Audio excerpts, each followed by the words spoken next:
August 15th. Hope you're all doing well today.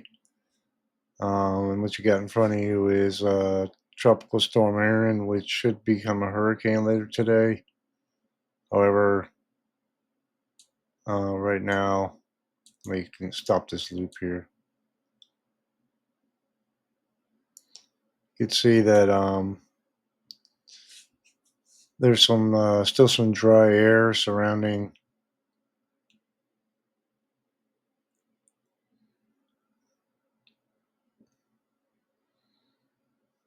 Erin, and what's likely happening here is it's ingesting some of that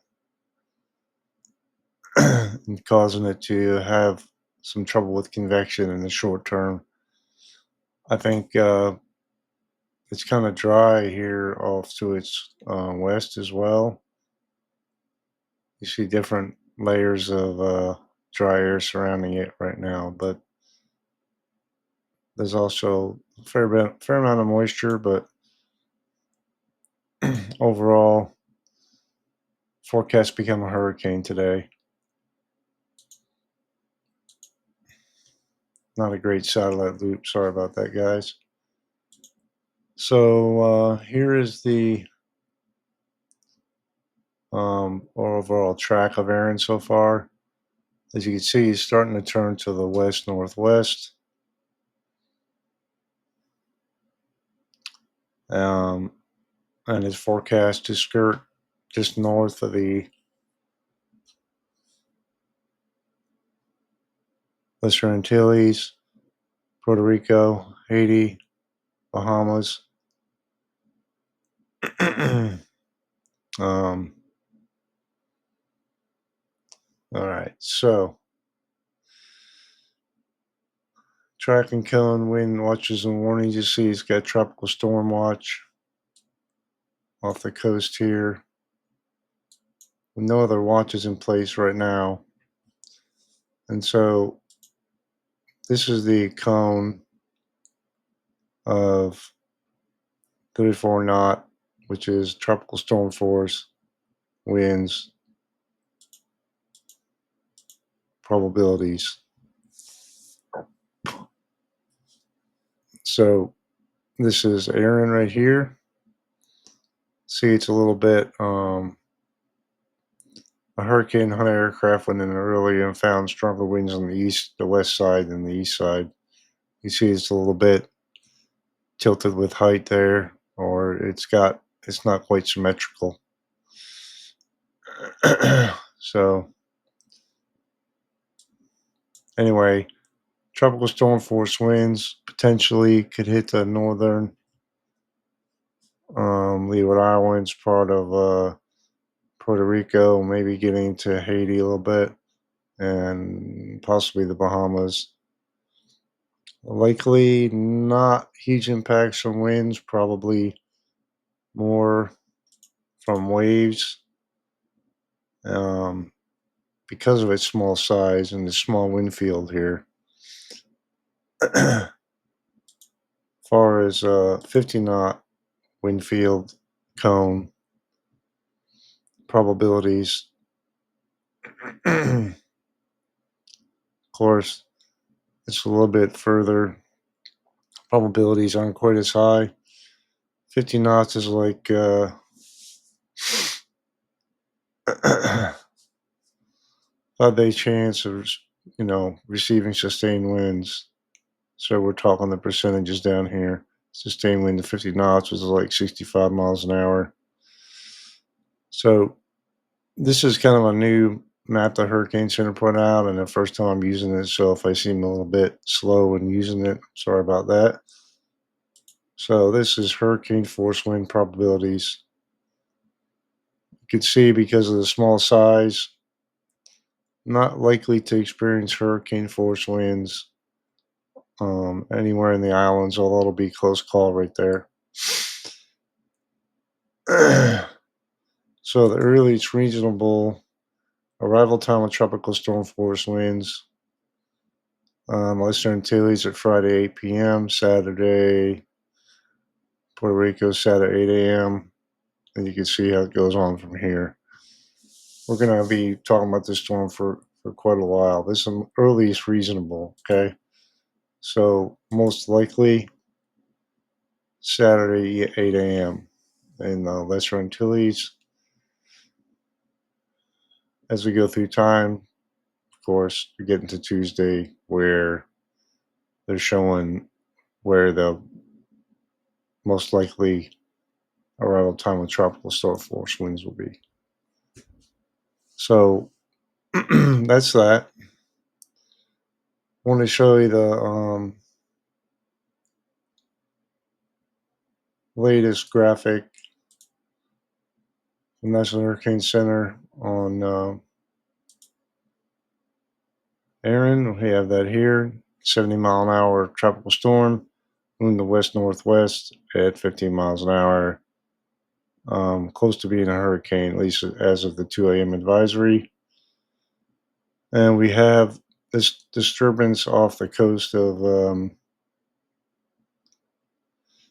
Mexico, forecast to move into Texas today sometime.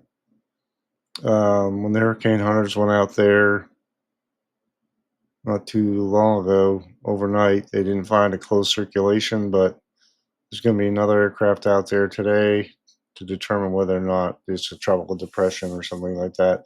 It's not expected to develop much more than that, but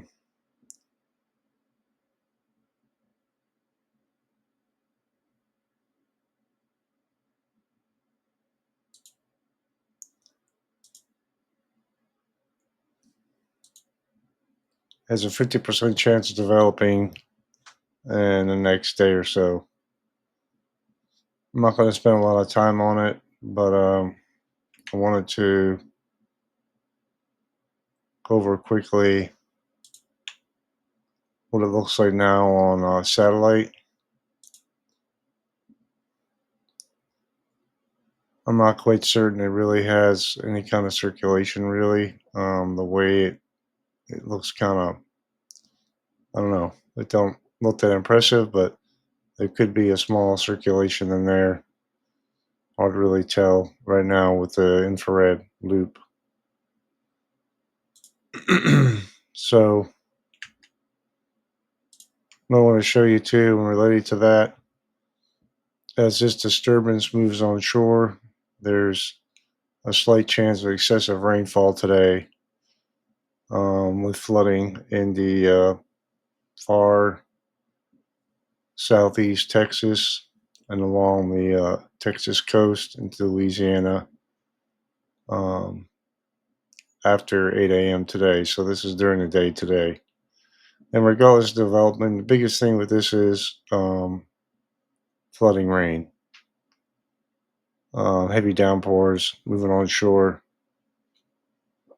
especially in areas. It just depends on if it stays or keeps moving through or what exactly happens. Stays over one area. It looks like it's moving pretty fast right now, so hopefully it won't cause a lot of problems. But that's the biggest threat really for this. I'm gonna close this out. I'm gonna go over very quickly the rip current guidance for Erin. So highest risk of rip currents, of course, are on the east coast of Florida, east coast of Florida, and that's going to only increase into Puerto Rico here. Over time, it'll get worse as Erin moves closer to the continental U.S. You see, tomorrow, it gets worse in Puerto Rico there. It's just composite. So, as far as rainfall potential along its path, not expecting an extreme amount of rain. Although any mountainous terrain, when it can get up to 6 inches or so, that's never a good thing. One of the latest models show for 98L, which is this system here, and Erin. This is the EURI, excuse me, European Ensemble, high res, and the different Google DeepMind. Pretty tightly clustered in the short term. Moves on the Adelon shore pretty quickly here. Cat 1 hurricane just north of the Leo Islands. Cat pretty squarely in the middle of the track here, moving category 1, 2, or 3, possibly as it moves into the northern Atlantic. Not many members want to bring it to the east coast of the United States. I think that's a quite low probability, although still there's greater than normal uncertainty right now with the track. Just because, it's small shifts in the track guidance can really make a huge difference right here. So, given that, we'll go over the European Ensemble model guidance. And this is, let's go back to starting off today, tightly clustered here. The Ensemble's really tightly clustered as it moves north of Lesser Antilles. Of course, model guidance is spreads here as you move over time, with most members keeping it between Bermuda and the continental US, although there's quite a few that bring it close to Bermuda and maybe a few outliers that hang it back to the west there.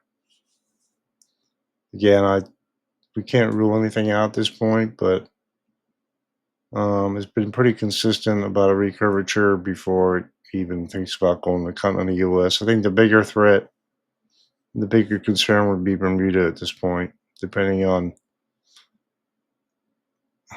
the overall track here, the final track of this thing. This is the European operational output showing 500 millibar heights and winds associated with the different systems around here. And you can see what's driving. This is the vortex associated with Erin. Very strong at this point. You can see the high pressure aloft trying to nose in just to the north here with this low pressure. The westerlies right to the north of it, keeping it from really moving like more than just northward here in as we move through time to the 20th.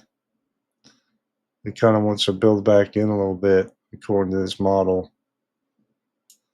If you look at previous runs, not many to look at, but really the variation on where this is going to eventually track has to do with the strength of the high pressure around it and high pressure building back underneath it here, and strength of this low. Well, with the low swinging off to the west, we'll just have to see if this high pressure tries to build back in or not, any more than it already does. You see how it kind of wants to move to the west a little bit there. We'll just have to see. What's the European again? GFS ensembles. Same thing here. Pretty tightly clustered, but Bermuda is not out of play right now. GFS really doesn't want to have any members at all move a system into the continental US. Pretty good. There's a pretty good amount of spread there, hundreds of miles, but it's more to the because of the distance between it and the continental US and the Bermuda. Bermuda's the one that's really got to be concerned at this point, I think.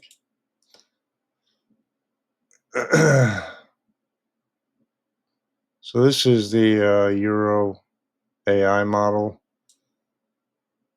depiction of where it thinks the system will be. And if we look at the upper dynamics here, just like with the European, it wants to get it even closer to the coastline here. High pressure is stronger. It's kind of really keeping it from recurving up until it gets. We'll just have to see. It's a pretty close call here.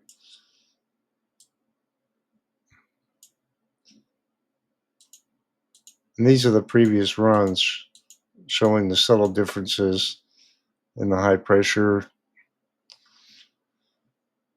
off here. And you see a lobe of vorticity moving through the flow. It's the EURI AI model definitely is further west than a lot of other ones.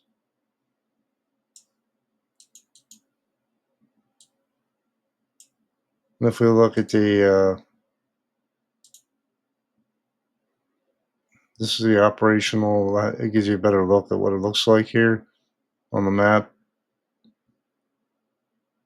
Not very far off the coast here. These subtle differences in track. Not too many runs ago,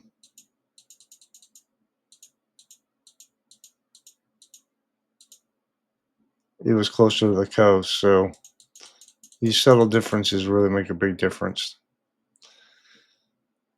Although I still think there's a low chance of it impacting the continental U.S. directly. The HAFS-A, which is one of the hurricane models, it takes it across very warm water over time here, moves it north of Lesser Antilles, takes it out in the southwest Atlantic. And that's where the model ends. But you see, he wants to make it a very powerful, possibly Category 4, strong Category 4 hurricane by middle of next week. And one thing of note, too, it's going to slow down as it moves in the weaker steering currents here. We already looked at that. HAFS-B.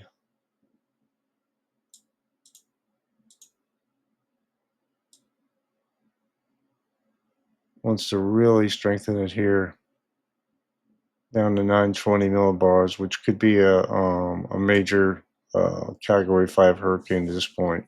Luckily, its wind radius is still pretty small at this point, although it's forecast to expand as it moves further northward.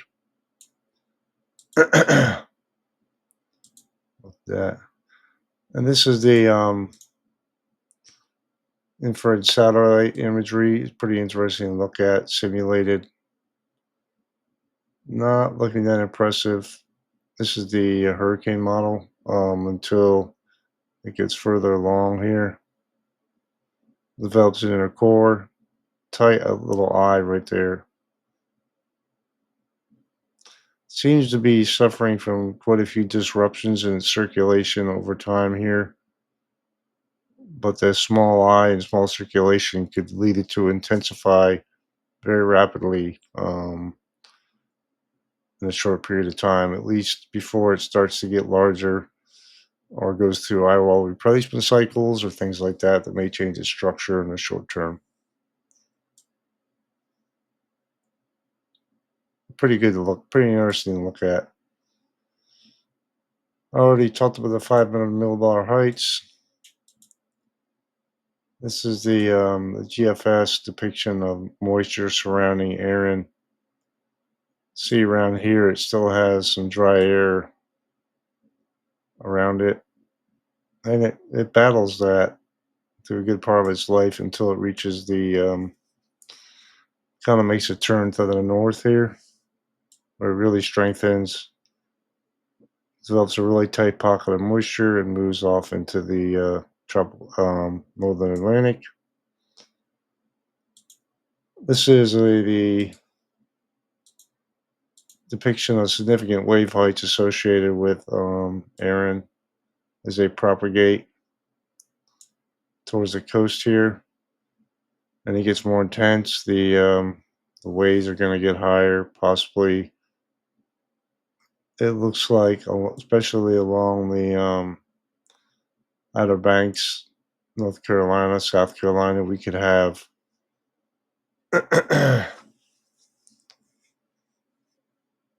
pretty 20-foot waves plus, and closer to the storm, of course, even higher, 20, 30, 40 feet. That's pretty extreme, isn't it? That's crazy.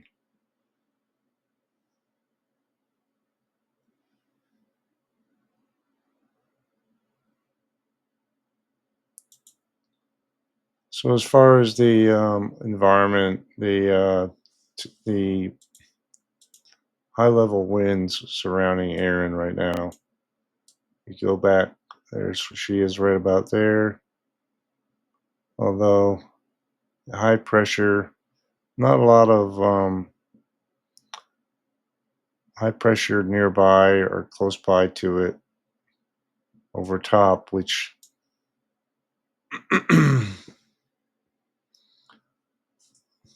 would lead to strengthening. You start to have some divergence aloft here, more divergence aloft than you do down here. A lot of chaotic flow surrounding it, really. Some flow going right into it, which could be some shear here. It moves over time. You start to get divergence away from the storm, although on its east side, west side, you have some winds going into it. See the flow coming out here?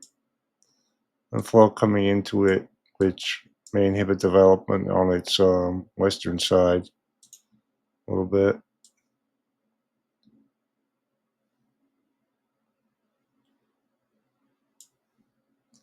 Likely positive interactions with troughs before they really shear it apart, or what's driving the intensification here and outflow aloft of the system as it moves into the southwest Atlantic Ocean here. Anyway, to recap, we got Tropical Storm Erin out here. National Hurricane Center is forecasting to be a hurricane today, likely to become a major hurricane and possibly make a run at Category 4 or 5 intensity. Category 5 is really hard to reach, has to be 156 mile an hour sustained winds. So, given its small size, it definitely has a possibility of that happening. But a smaller tropical cyclone typically has wild fluctuations in intensity because of its small structure. It impacted by really small changes in its environment very quickly, whereas a larger storm can has a less impact on its intensity as quick because of its large size, expansive wind field. It can get as disrupted as easily. So we'll just have to see how that plays out. I appreciate y'all listening. Stumbled a little bit through this today. Sorry about that. Try to explain things the best I could. Um, Trying to inform the public the best I can. Again, Erin can't be ruled out impacts to the continental U.S., although I think it's a low chance at this point. Bermuda has potential for higher impacts, and the system in the Gulf of Mexico is of greater short-term concern, mostly for flooding along the southeast Texas coast today.